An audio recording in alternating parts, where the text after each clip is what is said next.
ब्रह्ममुरारिसुरार्चितलिङ्गं निर्मलभासितशोभितलिङ्गम् जन्मज दुःखविनाशकलिङ्गं तत्प्रणमामि सदा शिवलिङ्गम्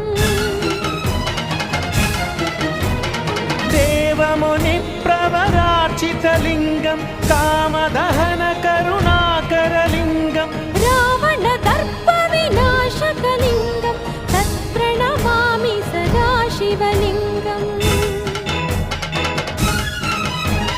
सर्वसुगन्धसुलेपितलिङ्गं बुद्धिविवर्धनकारणलिङ्गम्